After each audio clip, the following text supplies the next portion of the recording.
This manga contains a collection of romantic stories between the protagonists, who are beautiful girls in a kingdom. Their partners come from diverse backgrounds, including the first prince, a childhood friend, a general, and an assassin. All of them ask for love. A Moonlight novel is a collection of adorable stories of young women and charming men. The female leads appear attractive and powerful, yet they are equally adorable in the presence of their partners. The full story follows. The first story tells of a girl who was reincarnated as the daughter of a count. The girl is now named Lucier von Skonberg. Lucier is reborn not only as the daughter of a nobleman, but also has the role of a villain in an otome game she played in her previous life. As usual, in order to avoid the bad ending, Lucier tries very hard to get out of the first prince's prom night event. However, of course, no one knows her efforts until the story begins. The prince Lucier is trying to avoid is Leonhart von Van Stein. That night, while at an event, Lucier, who saw Leonhart's figure, then remembered that she used to live in Japan, a country that does not exist in her world at that time. Lucier in her previous life was just an ordinary woman. The plain and ordinary her from her previous life has no history of relationships, especially romance. Therefore, to fill her free time in her past life, Lucier often played otome games. Otome games for her were like an oasis. A medieval, European-like fantasy where magic exists was one of the ones she played most often. Why does seeing Leonhart remind Lucier of those things? Because both Lucier and Leonhart are characters from otome games she once played. Leonhart von Van Stein is the game's main capture target and the first prince of the country. Lucier herself also plays a significant role. She's currently one of the potential marriage candidates for the prince. Furthermore, Lucier is also the villainess who hinders the protagonist's progression in the love story. At that time, it was Lucier's first time meeting the prince, but judging by Prince Leonhart's expression, it seemed Lucier's first impression wasn't very good. However, Lucier didn't mind. To summarize, the game's Lucier is awful. Regardless of whether it's good or bad, the heroine will still marry the prince. Meanwhile, Lucier will die regardless of which route the heroine takes. Lucier looked annoyed. She was quite curious about whether her fate would change if she tried to change the original story, for example, by canceling her engagement to Prince Leonhart. Coincidentally, Lucier's status was only a candidate, not yet the prince's fiancée.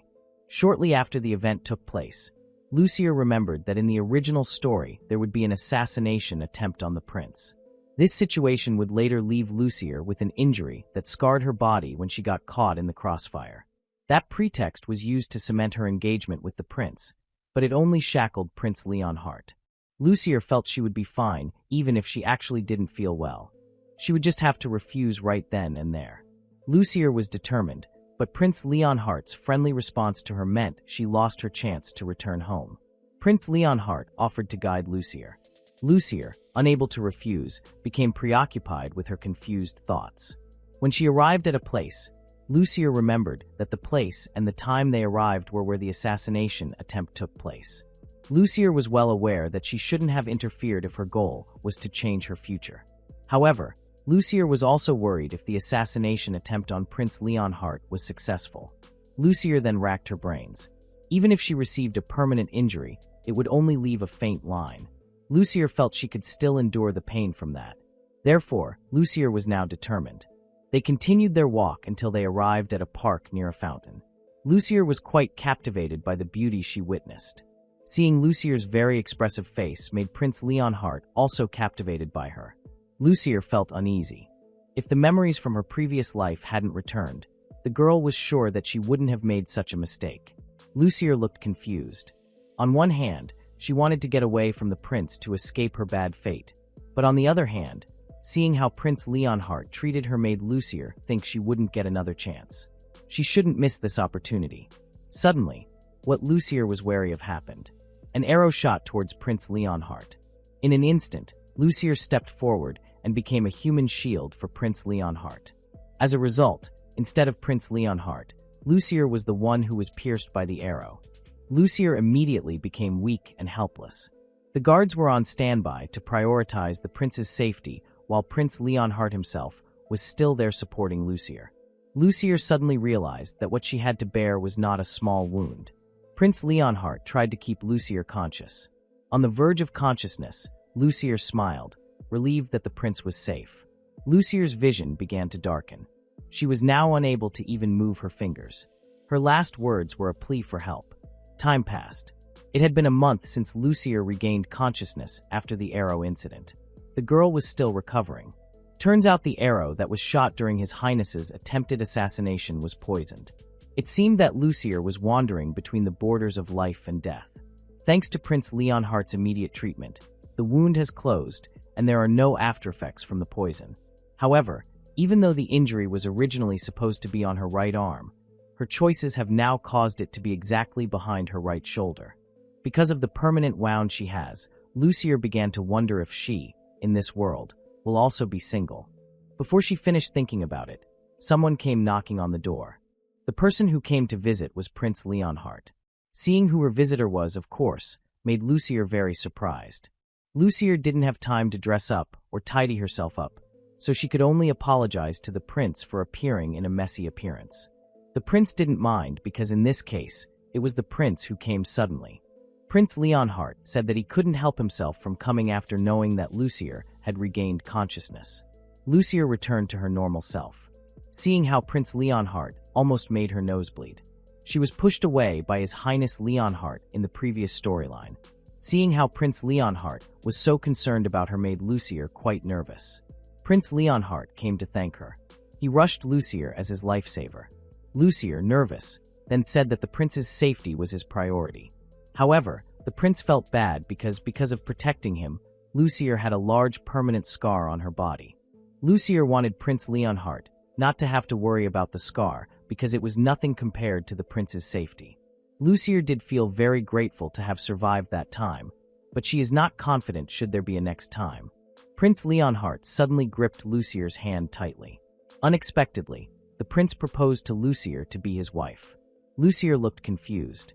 The girl tried to explain to the prince that feeling responsible for Lucier's permanent scars shouldn't be necessary because Lucier doesn't mind that.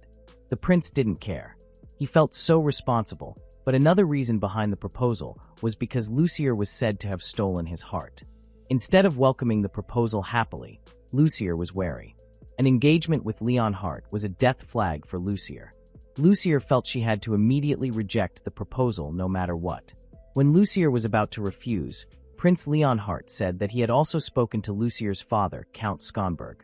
Now all that was needed was Lucier's approval. The situation was already chaotic for Lucier. Prince Leonhardt speaking to her father while Lucier was still lying unconscious made the proposal a certainty for Lucier to accept. Lucier's approval no longer mattered. Lucier hesitated. Prince Leonhardt seems insistent. However, His Highness Leonhardt pushed Lucier away in the previous storyline.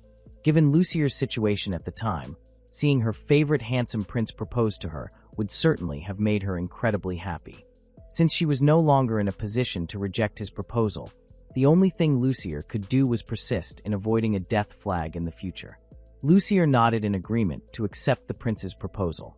Prince Leonhardt then kissed the back of Lucier's hand, making the girl feel embarrassed. Prince Leonhardt, who was happy, asked Lucier to call him Leon. Although it was difficult, Lucier tried well. Prince Leonhardt smiled sweetly. The young man in love then asked Lucier to show her wound. Lucier blushed again. The girl was hesitant because she would not be able to show her wound without taking off her clothes. Even though they were officially engaged because Lucier had agreed, of course she could not suddenly show her body. The prince then asked if Lucier wouldn't assure him by showing that Lucier was safe.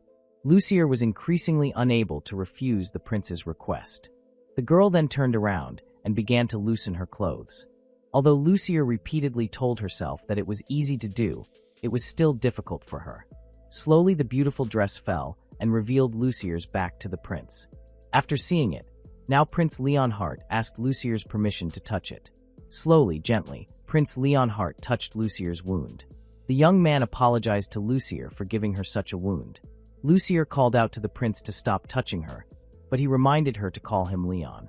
Lucier did so, but instead of stopping, Leon began kissing and licking Lucier's wound. Lucier gasped. The girl once again told her she was okay and safe. Lucier turned to Leon. Their faces were only inches apart. There was no one to blame. The situation just flowed with the atmosphere. The two of them then became close. The prince began to caress his girl. Lucier was already quite surprised by Leon's kiss, but she was surprised again by his embrace. Lucier drew a line, telling the prince with shame that she couldn't go any further. Prince Leon then calmed Lucier down by saying that no one would come. Lucier continued to call Leon Your Highness, and Leon continued to emphasize to Lucier to just call him by his name. Lucier tried to negotiate, saying that everything has an order, even Lucier's desire not to go any further before their wedding. Leon then spoke, protecting Lucier's innocence. The moment Lucier got shot by the arrow and smiled at him, Leon felt like he was struck by thunder. As if he wouldn't be able to hold on to Lucier in that world, Leon remembered Lucier saying, "Help me," with tears in her eyes. Therefore, Leon strongly felt that he couldn't miss it. Hearing Leon's words left Lucier at a loss for words. Lucier tried to refuse, saying she wasn't feeling well yet, but Leon knew it was just an excuse. Lucier's wound had been treated and was healing well. With no more excuses, Lucier finally resigned herself to Leon's outpouring of affection. The girl was laid down, stripped naked, to receive the prince. Lucier, who felt embarrassed, then closed her eyes while covering the things she could with her two small hands. Seeing Lucier's behavior made Leon even more excited. Leon also took off everything that was attached to him, allowing the union of the two of them to truly miss nothing. Leon's fingers began to explore the curves of Lucier's body. One word from Leon managed to make Lucier so red with embarrassment. Leon's fingers found Lucier's sensitive area. A slight touch made Lucier react erratically. To stop the prince, Lucier continued to say Leon's name. However, that only made Leon even more unable to hold himself back. In one thrust, the two of them merged, melting into one official couple. Everything was done so that Luca could no longer escape Leon. Now Lucier could marry Leon without worry. Of course, Lucier was still confused by the sudden change in her fate. She should not be able to escape the fate of her death, but now, the girl could not escape from her prince. Lucier. This story tells the story of the kingdom's first princess, Yuria. Yuria is a very wise princess. Yuria has reached the age of marriage. Therefore, she has several candidates who are planned to be her partner and the new king of her kingdom. The first candidate is named Boris.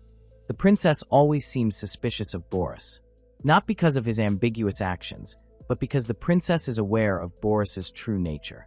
The next candidate is Regius, a young, dependable general, not only because of his achievements, but also because Regius has known Yuria for a long time.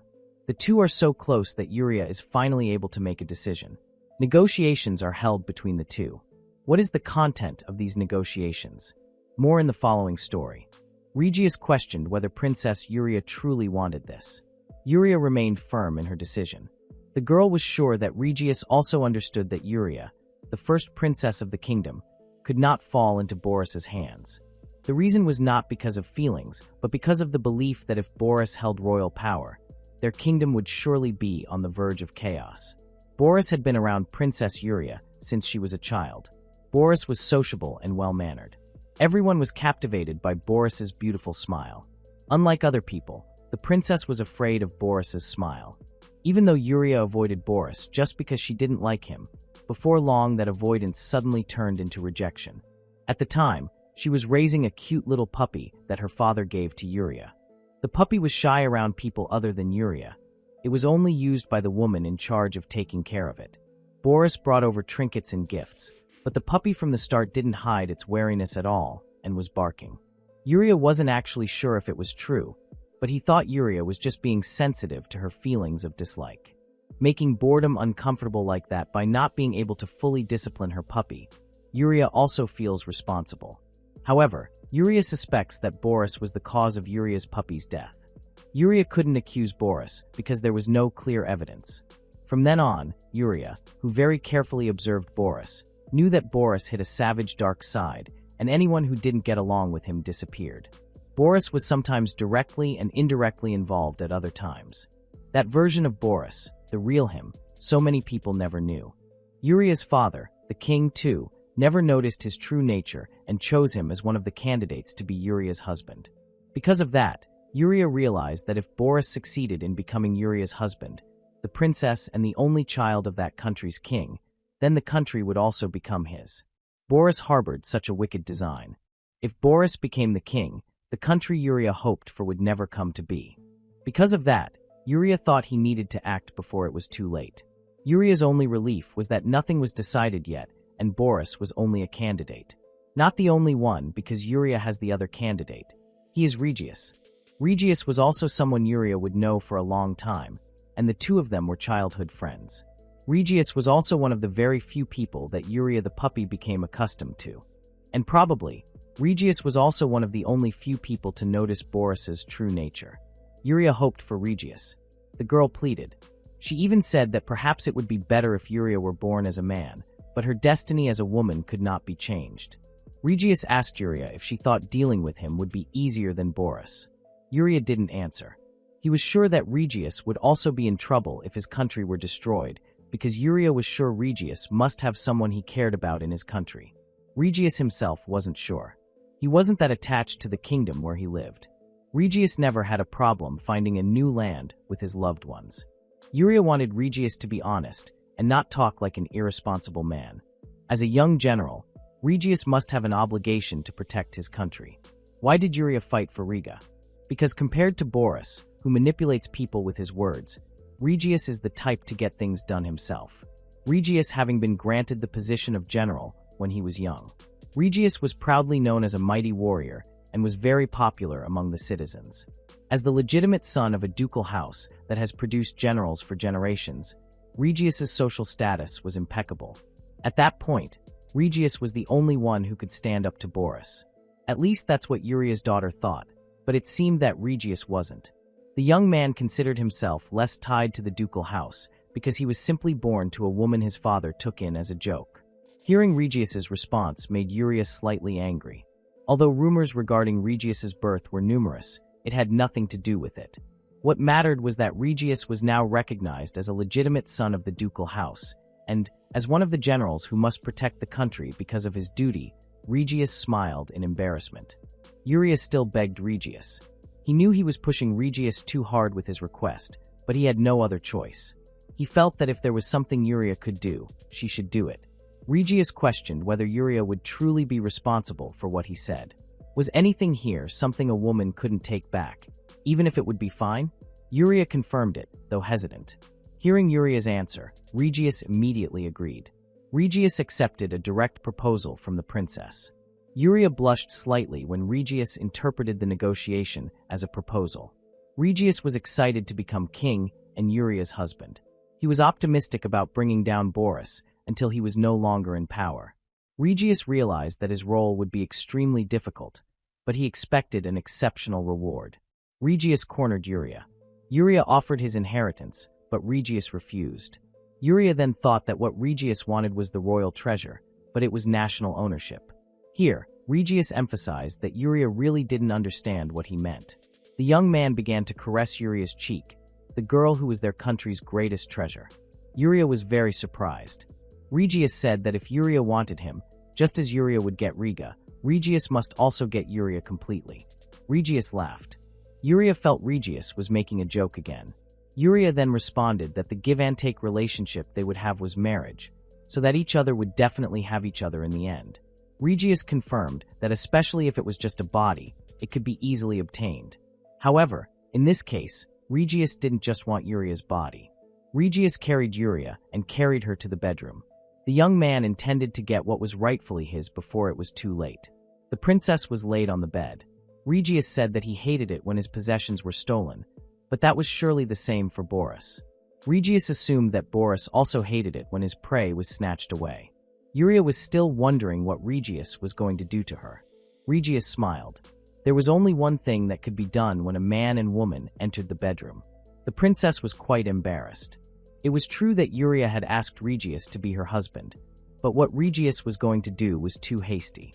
Regius then emphasized that if he didn't do what he did, Boris would definitely be the one to get ahead of him.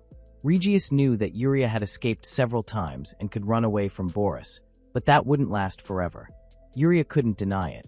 Regius then frankly said that what he wanted wasn't Yuria's body, but her heart. Unfortunately, they didn't have time to be intimate, so Regius wanted Yuria to allow him to embrace her first. Besides, Regius was sure he could get it slowly. However, Regius was reluctant to force her. The young man let the princess go. Regius asked Yuria again about her decision. Regius truly intended to impregnate Yuria that very day. Yuria was shocked by Regius's boldness. However, in the end, Yuria accepted Regius completely. It didn't take long for the two to become one. Regius seemed so captivated by Yuria's eyes looking at her. Yuria called Regius stupid, but to Riga, honestly, men are stupid creatures. Regius happily touched every inch of Yuria's body. The young man was quite curious about how Boris would respond if he were in his position. Regius freed Yuria to act however the girl wanted, because the only one who could see this side of Yuria was Regius. The union continued. Yuria felt not only the pain of the first time, but also a pleasant sensation. Yuria wanted Regius to say her name, and because of that, Yuria called Regius so happily. The temptation before him was too much to withstand. Therefore, Regius was no longer able to resist Yuria's charm. The young man then completely snatched Yuria's chastity. Regius seemed to really enjoy the sight of Yuria clinging to him. The young man emphasized to Yuria to remember that Yuria belonged only to Regius. The union of the two ended with a declaration of love for each other. Like that, Princess Yuria and Regius were married. Of course, so many voices were raised in opposition from Boris's side. However, Regius didn't give them space to lodge complaints, and after 4 months, public opinion was on their side. That's because Yuria became pregnant with Regius's child, making it bright. There were many people troubled by Yuria's unwed pregnancy, but the citizens welcomed the news and took care of that before the opposition became an issue. That was because Regius's popularity among the citizens was higher than the nobility's, as he was the young general the country was proud of. So, Regius became Yuria's husband and the father of the prince as the next king. After several years, they eradicated the traitors plaguing their country, and the day Regius took the throne arrived. That was the story of Yuria's memories, told while she was by Regius's side and pregnant with their third child. The time when Yuria faced Regius as Riga, to be Yuria's husband. Yuria was told that Regius planned on proposing to Yuria instead. Yuria felt unfair. He wanted Regius to think about what kind of feelings Yuria must have had when she ran to Regius's side at that time. Regius felt he understood how Yuria felt. However, even though he wanted Yuria and planned to propose, Yuria told him to become her husband for the sake of the country. And while that's probably correct as a princess, Yuria considered Regius's behavior childish. Regius admitted it. Regius was indeed childish. Everything was done so that his queen wouldn't turn away from him. That was the story of Regius and Yuria, 2 months before they encountered a new life. The third story tells of a girl named Rebecca Ironman. She's a background character and an obstacle from the villainous judgment route. As is typical, Rebecca is someone who is reincarnated into an otome game. Typically, characters like Rebecca are the ones who offer negotiations such as a fake marriage proposal. But this time it is Rebecca who receives such an offer. Arnold Dionysian is the male lead of this otome game set in a fantasy school. Unexpectedly, Arnold is also a reincarnator like Rebecca. However, Arnold, who gets the role of the male lead, doesn't really like his new in-game life. Therefore, he offers a partnership with Rebecca. Arnold is the cousin of an important character, Prince Ethan. Given this background, Rebecca then asks why it has to be her. Arnold doesn't have a specific reason. Even though he was so chill about it, he wants to and suggests that Rebecca agree. Despite his doubts, Rebecca then agrees. The girl is sure that the path she takes will be smooth, but she just doesn't know what Arnold really wants. In any case, why would Arnold want a fake marriage even though he was reincarnated into that world? And why would Arnold choose a common girl like Rebecca? Rebecca doesn't know anything about Arnold at all. Arnold spoke to Rebecca. He revealed that, to be honest, Arnold had been watching her for a long time. He hadn't just been watching either. He had been acting as a middleman for Prince Ethan and Miss Eris too. Rebecca then recalled that she was reborn into the otome game she dearly loved as a character. At first, she thought that would be fun, but things aren't exactly how she imagined. She had to watch from the sidelines as a bystander. If the villainess, Miss Eris, and the prince continued on like that, then their wedding would be called off. If that happened, the impact would be massive to the public. If she let them get just a little bit closer before embarking on her own route, Rebecca was quite curious if that would change anything. Arnold suddenly surprised Rebecca by asking if the storyline had changed. Rebecca tried to control her expression, perhaps even pretending not to understand what Arnold was talking about. Arnold smiled and invited the girl to go somewhere more private. In a place where it was just the two of them, Rebecca felt the atmosphere become more awkward. Arnold spoke again, referring to Rebecca's response, who had just asked what Arnold was talking to her about. That's when Rebecca realized that Arnold had also been reincarnated into the game. Both of them knew the storyline. Arnold then questioned why Rebecca was trying to change the storyline. Rebecca had a reason for her actions. According to Rebecca, if the heroine of the story started moving forward on her route, their separation would be inevitable. But that's mainly because Ethan's heart changes. That extramarital affairs would be enough to change anyone's mind. Arnold then expressed his thoughts as well. However, Rebecca had one question: why Arnold wanted to talk to Rebecca. Arnold then replied that Rebecca was not on any known route to him. From the beginning, even before Rebecca came to that school, Arnold wondered if Rebecca would just drift away. He thought Rebecca had to leave the world because of her childhood illness and all. In conclusion, Arnold basically thought that Rebecca would likely die before the game started. Arnold then also said that Rebecca was simply an observer of all the main characters' routes. And just like that, they both noticed it. None of them felt any ill intention from Rebecca, and she was harmless, so they just left her alone. Rebecca was very embarrassed when Arnold told her. Even Rebecca's actions, which began to act as a middleman for Miss Eris and the prince, were not evasive. Arnold had realized the various things Rebecca did for the development of Rebecca's story. What she did, she thought, was for the best. Although her plan almost failed, Miss Eris and the prince's reconnection made Rebecca feel relieved and happy. After telling and talking with Arnold, Rebecca felt happy. Arnold himself honestly just didn't want to see anyone going down a tragic route in that game. Same with Rebecca. However, Arnold had another wish. The young man would also like to find love outside of his route. Because if Arnold couldn't do it, he felt like someone had made all the decisions for him and he was just a puppet. Rebecca heard Arnold's statement, and she unconsciously expressed sadness. Arnold felt that everything would work out fine if he just held on to his true feelings. But that's like the route, making sure that nothing will interfere. If they follow the storyline, they will fall in love, but it must be hard for Arnold because he knows so much about the game. Rebecca wasn't sure either because if there were outside factors, she would probably be doubting herself too. Arnold suddenly returned to their initial conversation. The young man wanted to work with Rebecca, especially because she understood his situation. Rebecca naturally asked what she could do for Arnold. With a sweet smile, Arnold answered that Rebecca could marry him. Rebecca was a little confused about whether helping Arnold really had to go through with marriage. Arnold didn't answer. He only responded that divorce would be very easy in the future if they really wanted to. Rebecca then realized that if Arnold married her, it was completely against Arnold's normal route.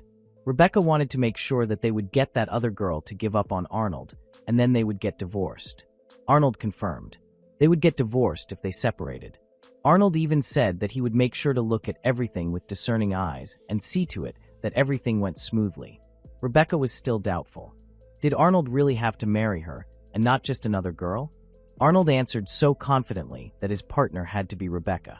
Rebecca was still very doubtful and wanted to discuss the matter more seriously. Arnold tried to convince Rebecca that it would be better for Rebecca to marry a man who understood and supported Rebecca's situation. Rebecca couldn't deny what Arnold had said. However, she couldn't immediately agree with the idea either. Rebecca asked if there wasn't another way that didn't involve marriage. Rebecca was quite concerned about matters of love and feelings. After all, Rebecca was the daughter of a nobleman. Her marriage would undoubtedly be determined by her parents. Arnold suddenly moved to corner Rebecca on the sofa. If he asked if Rebecca's parents never found out and Rebecca kept silent about everything, then that should be fine. Rebecca tried to defend herself again. She wanted her feelings to be considered. Rebecca really wanted a warm and loving family. Meanwhile, a fake marriage offered the opposite. Arnold then added that if Rebecca really wanted a warm and loving family, then Arnold had no objection at all. Arnold offered a fake marriage so casually. That marriage was fake so that Rebecca wouldn't worry and Arnold could take it slow with her. He was hoping Rebecca wouldn't make things so difficult. While saying these things, Arnold slowly unbuttoned Rebecca's clothes. Of course, the girl was very surprised by Arnold's actions. Arnold still questioned why Rebecca rejected him so much. What exactly did Rebecca dislike about Arnold? Rebecca tried to say that she never disliked Arnold, but she didn't finish her words, and Arnold spoke first again. If Rebecca really hated Arnold, The young man was sure he could change her mind. The young man then asked if there was someone Rebecca liked. But no, Rebecca didn't have someone like that. Arnold then started to kiss Rebecca. The young man wanted Rebecca to start trying to love him because Arnold was trying so hard to catch Rebecca. Rebecca was shocked, not expecting Arnold to kiss her neck. In an instant, Arnold was on top of her. The young man stated that he intended to have many children. If having a warm and loving family was a priority for Rebecca, then she should come and be with Arnold. Rebecca looked stunned. The girl was confused about what Arnold had just said. Could it be that Arnold liked her? Rebecca wasn't sure either. Arnold didn't stop. What he was going to do to Rebecca was an attempt to prevent her from running away from him or doing something foolish.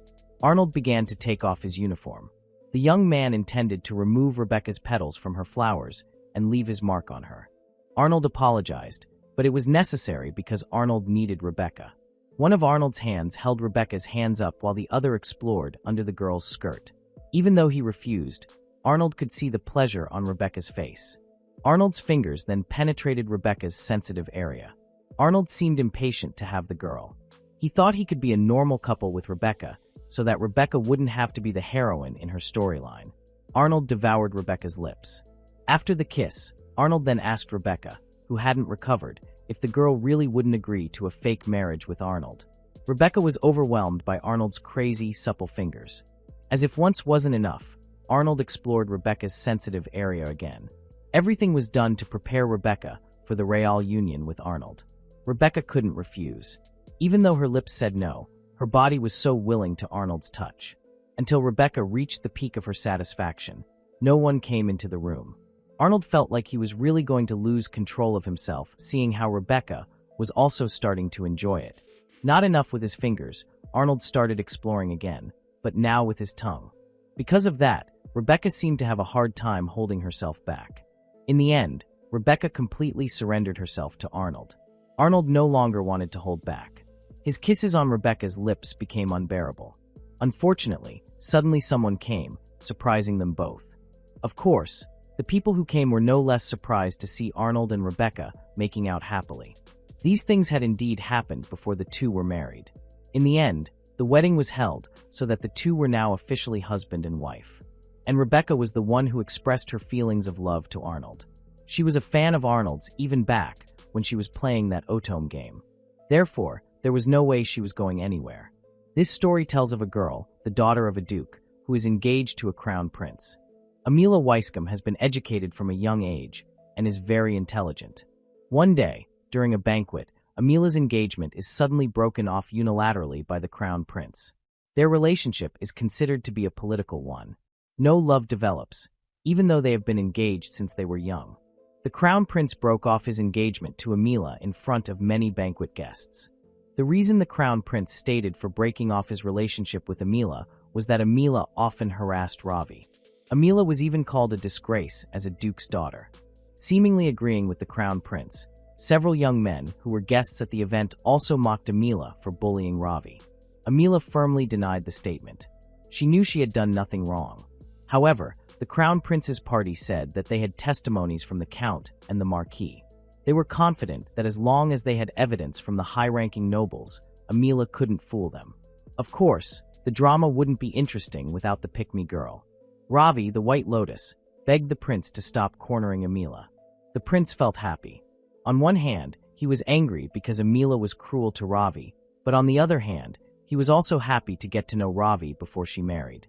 Amila simply stared straight ahead. Her mind was abuzz, not because of her unilaterally broken engagement, but because of how foolish the crown prince was to be deceived by the White Lotus. Amila also couldn't believe how brazenly Ravi touched the crown prince just because she knew she was the heroine. Unfortunately, life isn't a fairy tale. Amila firmly asked the crown prince if he truly understood the weight of his words spoken in public. Amila was well aware that at that time the crown prince spoke so easily and carelessly. By this insinuation, the prince's pride was hit. He then angrily called Amila jealous because Ravi and the crown prince get along well. Not wanting to be misunderstood, Amila reminded the crown prince that their marriage was only for political reasons. As long as they had the status of nobles involved in the country's politics, it was important for them to have rank. Amila there emphasized that the political marriage with the crown prince was only a job for her, Therefore, it was impossible for Amila to feel even jealousy. Amila grinned, noting that Ravi was the one who seemed to be struggling with her job, as she was only the daughter of a baron. Furthermore, Ravi had the lowest grades in her year. An annoyed Ravi then burst into tears, protesting in the prince's arms that Amila had embarrassed him. Amila responded that how embarrassing their kingdom would be if his wife was a stupid girl. Ravi then replied that her appearance alone should be enough. The crown prince, instead of thinking and acting logically, wanted to punish Amila. Amila doesn't mind annulling their engagement, but everything Ravi said was thoughtless remarks meant to dissuade Amila. The crown prince didn't understand. Amila then reminded them of their engagement pact. Amila, the duke's daughter and the crown prince's fiancée, as such, has more than the usual protection. Everyone was shocked. The atmosphere suddenly became chaotic due to the presence of the king and queen of the kingdom. The crown prince then rushed to report everything to his father. The king asked if the crown prince truly believed this. The prince was convinced thanks to the testimony of Ravi, as well as the other noble girls. Instead of supporting him, the prince actually angered the king. The prince was certainly upset that his father did not believe him. He asserted that he intentionally broke off the engagement because he loved Ravi more than Amila. He had even declared the break in the engagement publicly. Instantly, the king fell silent, confused. Amila stepped closer, begging the king to do what Amila had asked the king to do when she first got engaged. The king then took out a magic crystal that could record and save images. Instantly, everyone present could see.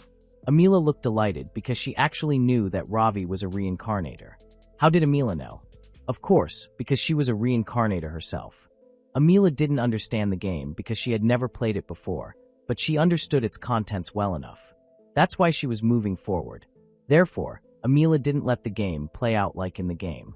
With the magic crystal showing recordings and photos of the incident involving Amila and showing how Ravi acted, accusing Amila, all those involved who testified to Amila's crimes are equally guilty.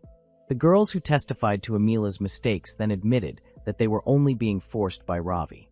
Ravi was flustered and confused and tried to defend himself. Amila remained calm, calling Ravi a truly stupid girl for not knowing that for the future queen, it was natural for her to have a bodyguard and a shadow. That's simple common sense. Ravi was furious and struggled when secured by the royal soldiers. Amila was free from her engagement and everything that tied her down. In exchange for breaking off the engagement, the king gave her freedom and a title as a duchess, and she began a life of solidity. Beyond that, Amila also had a promise. Back when Amila was at school, she seemed to have no one who wanted to be her friend. The title of the crown prince's fiancée actually made her a hot topic of conversation, reluctant to be approached by anyone. Amila, alone, often spent her time reading books. Suddenly, in the middle of the book she was reading, there was a flower. Amila realized who gave it and why. She then preserved the flower and made it into a bookmark. That way, every time she looked at the bookmark, she would remember the person who gave it to her when she was sad. That night, Amila looked at the bookmark again until there was a knock on her door because there was a letter from the king. Not only was she happy because the letter had arrived, but also because the person who delivered it officially belonged to Amila. That lucky young man was Callum, the shadow who had been assigned to guard Amila when she was engaged to the crown prince. Now Callum was free and finally embraced Amila. The two seemed so in love. Despite everything that had happened, they had almost given up, but their struggle ultimately yielded a sweet result. Callum seemed unsure whether Amila was really okay with choosing him, who was just a shadow, to be with her. Amila wanted to break the distance. The girl no longer wanted Callum to call her princess. From that day on, Callum called her girl's name so affectionately. It seemed that Callum had longed for Amila for so long. For everything Amila had been through and done, Callum wanted to give her a reward. Callum seemed to really enjoy teasing Amila, while Amila kept blushing with what Callum said about herself. That night was the first time Amila was held tightly by Callum. It was the first time Amila witnessed everything about Amila. At that time, it was also the first time Amila allowed a young man to touch her more deeply. Callum invited Amila to be free and not have to be ashamed of Callum. Everything about Amila looked so beautiful to the young man. Callum also did not hesitate. Slowly, his hands and tongue touched every inch of Amila's body. There was no coercion at all. The gentle Callum and the adorable Amila melted into a bond of love, marking the beginning of their life together forever. Undeniably, Amila's engagement was called off that day, but thanks to that engagement, Amila was able to meet Callum. Callum vowed that until death do them part, he would serve Amila forever. Time passed so peacefully, especially for couples who love each other. Amila really enjoyed her peaceful life. One day, while relaxing, having a picnic under a tree, a flower fell on Amila. The same flower as the one Callum had given her. Callum just smiled seeing Amila, remembering the flower he gave her. Not just remembering, Amila even treasured the flower until that day. Amila is now a female feudal lord. Her task is difficult, but she fights hard because Callum is also there to accompany her. Callum does the same. He will always be there with Amila. It tells the story of a beautiful girl who is the third princess of a small kingdom. The princess loves her kingdom very much. Her love for the kingdom and its people made the princess decide to marry into the large neighboring country. However, despite her heroic decision, the princess met with opposition from a royal knight. For some time, the princess was lying on the knight's bed. So gently, the knight caressed the third princess, asking her not to be ashamed and worried in front of him. In that room, only the knight would see the third princess's whole figure. The princess could go crazy as freely as possible. When the knight gave permission, the third princess remained silent in disbelief. That night, it was the night when the princess would have her first night with the knight who was now above her. The knight was the strongest knight in the kingdom and also the most popular. The knight who was so tenacious in holding a sharp sword was now gently caressing the princess, calling her his beloved daughter. How the situation came to be like this all began with the princess's background. The third princess was born in a small kingdom, surrounded by major nations. They're always in danger of aggression. The princess has a deep sense of love for her homeland, all thanks to her mother, who kept telling the third princess when she was little that they must continue to love their people and kingdom even if they have no role in the throne. The third princess was asked to always be a good person, because only by doing so, the third princess will be an appropriate princess for their beautiful country. Because of her mother's message, the third princess grew up as a kind person who did not hesitate to help anyone and do whatever she could. Of course, as a royal princess, the third princess's actions were not considered good, but were assumed to be an effort to build a self-image. The little girl even often heard that the princesses, including herself, were just political pawns. The princess slowly grew into a beautiful and kind young woman. Unfortunately, the kingdom surrounded by other, larger nations was always in a precarious position. This time, it seemed war was imminent. Their small kingdom had to choose between defending and retreating or fighting. The third princess there realized that being kind alone was not enough to maintain the security and peace of her kingdom. The king remained hesitant. The advisor said it was impossible for them to fight because they were far from equal with their opponent. The advisor then suggested establishing good relations with neighboring countries through marriage. The intention to marry the princesses began to surface. The first and second princesses seemed reluctant because it would be too sudden, while the third princess saw it as an opportunity to help her kingdom. The third princess stepped forward to speak with the king, her own father. The princess offered to marry into a neighboring country for the sake of peace, rather than having her older sisters engaged. The third princess thought her action would be a solution and immediately agreed, but a knight stepped forward and opposed it. The knight argued that a marriage to establish diplomatic relations with a neighboring country would not work out. They must go to war, fighting to the end. That was the time to demonstrate their power. That brave knight was Archibald. Not only did he advise them to go to war, but he also said that he would lead them to victory. Archibald's advice was greeted enthusiastically and positively by the entire room. The third princess was quite amazed at how Archibald could make such an impressive decision. While the cheers for Archibald had not yet subsided, Archibald spoke softly to the third princess, asking her to do what she could. The third princess was asked to moderate her self-sacrificing attitude. Hearing this made the third princess immediately shocked. How could it not be? As much as the third princess admired Archibald, his advice weighed heavily on her mind. But because of Archibald's strictness, he was able to lead their country from an inferior position to a stunning victory. And at the triumph parade, the third princess only watched him from afar. Archibald, who returned home victorious, was promised a reward by the king. No one could have guessed, not even the third princess. Archibald, the war hero and greatest knight in the kingdom, wanted the third princess as his wife. From then on, time passed quickly. Their wedding ceremony was a grand one.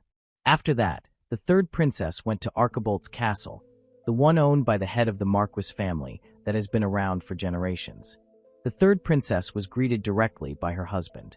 Archibolt took her hand and gently told his wife that the third princess didn't need to be so formal when she wasn't a guest, but the lady of that castle. The princess was captivated by Archibolt's handsomeness, which seemed even more extraordinary when looked at up close. The girl was still confused because what she felt was like a dream come true. And then at night, she is currently being pushed down. Archibolt asked if the princess might feel embarrassed in front of him. The third princess asked back if he wasn't. Archibolt then asked what made the princess embarrassed when they were now husband and wife. In fact, they hadn't even started their first night ritual yet. The princess blushed. Of course she knew what would happen to her soon. However, that's the first time for the princess to see Archibolt naked.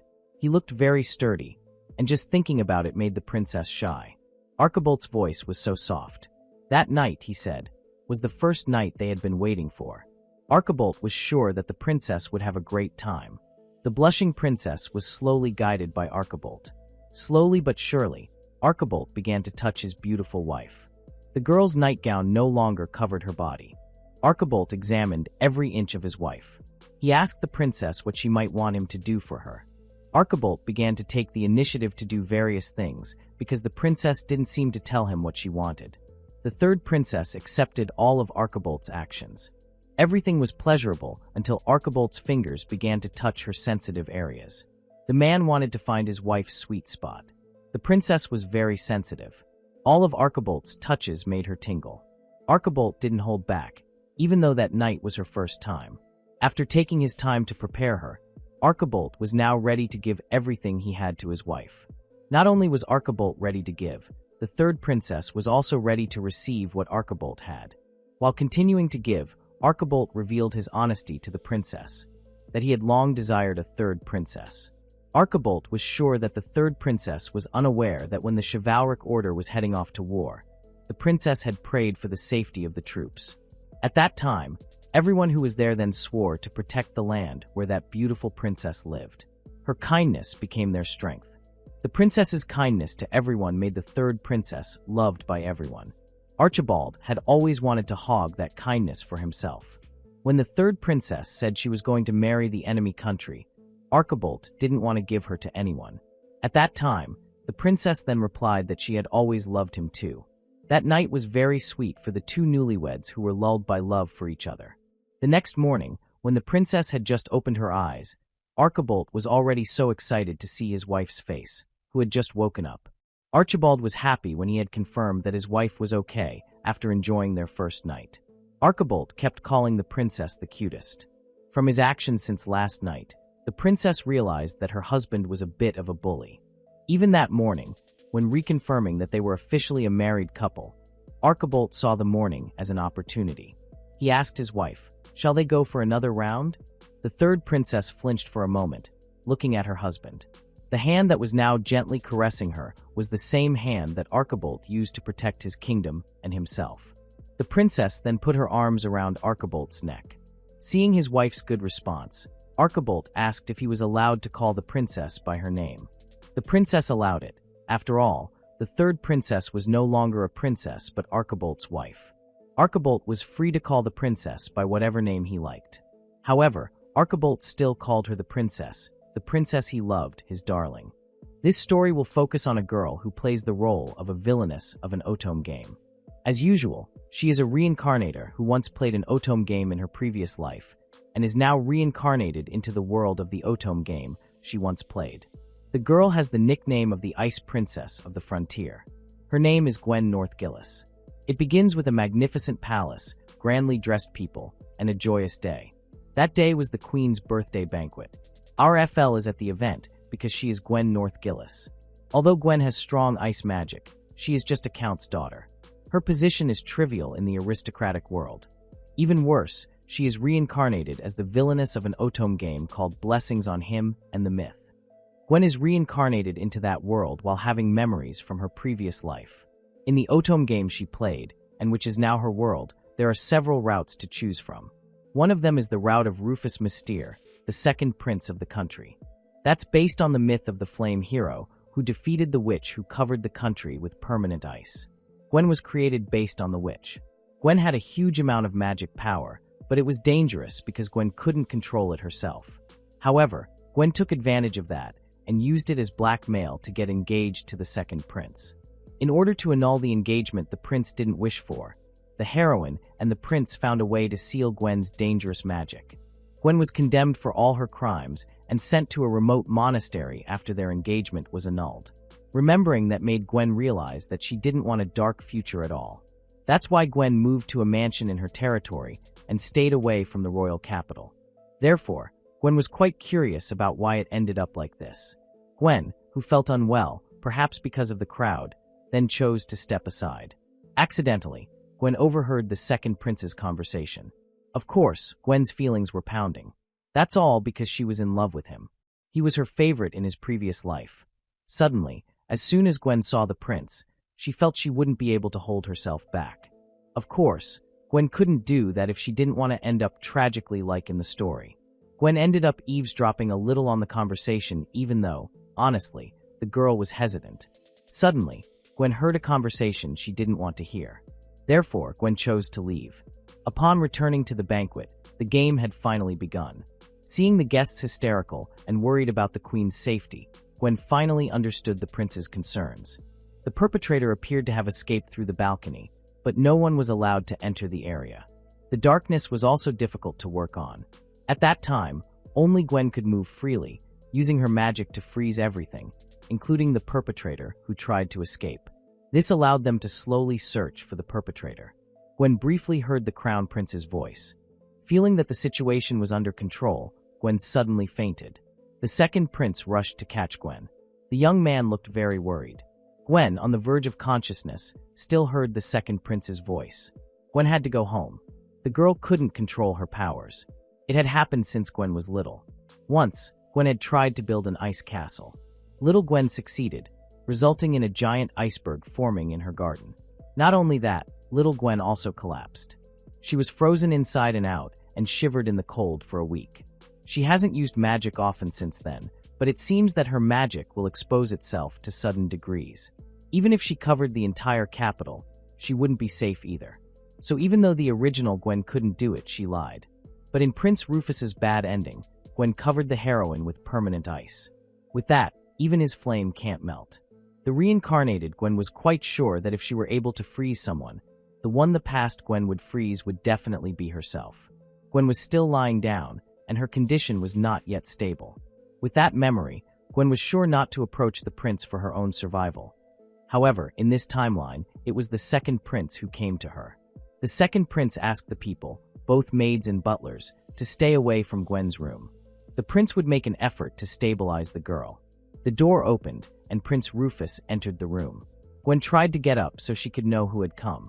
Prince Rufus immediately went to Gwen and hugged the girl. Gwen was still confused by the situation that was happening. The prince wanted Gwen to survive because what he did was the fastest way to stabilize Gwen. Gwen thought that what was happening was a dream. Because of that, Gwen felt so happy. She even revealed to Prince Rufus that she liked the prince. Several times Gwen expressed her love for Prince Rufus. Prince Rufus was certainly confused. He asked if Gwen knew and understood the situation that was going on. Gwen trembled. The girl was not very good. Seeing his questions not answered made Prince Rufus lose his patience. The prince promised to take responsibility. Immediately after saying that, Prince Rufus kissed Gwen, causing her eyes to widen. He apologized, while Gwen couldn't believe she was being kissed by the one she loved. The kiss felt hot but also good. The girl was sure that what she felt was the effect of the prince's magic. Gwen felt so pleasantly warm. She was sure that the comfort wasn't real. Gwen was still convinced that what was happening was a dream. Because of that, Gwen acted bolder by craving the prince's love. The prince began to strip Gwen while apologizing. His hands explored every curve of the girl's body. The girl seemed to really want his warmth. Gwen even begged for it. The prince was so surprised by the girl's desire. Heat was welling up from inside his body. Prince Rufus began to slowly remove his clothes. Gwen stared straight ahead. The prince then offered the girl to touch his assets. Good, inexperienced girl, Gwen accidentally squeezed too hard until the prince begged softly. A shocked Gwen then released his grip and apologized. The girl was quite curious whether the asset would enter her. She wasn't even sure she could accept it. But Prince Rufus didn't plan to back down. Slowly the two began to become closer. There was a strange feeling in Gwen. The girl realized that her position was only the daughter of a count. She was not the prince's lover or fiancé. Thinking that such sweet treatment would be real was simply presumptuous for Gwen. However, at least for that moment she was reluctant to part with Prince Rufus. The prince smiled every time Gwen called his name.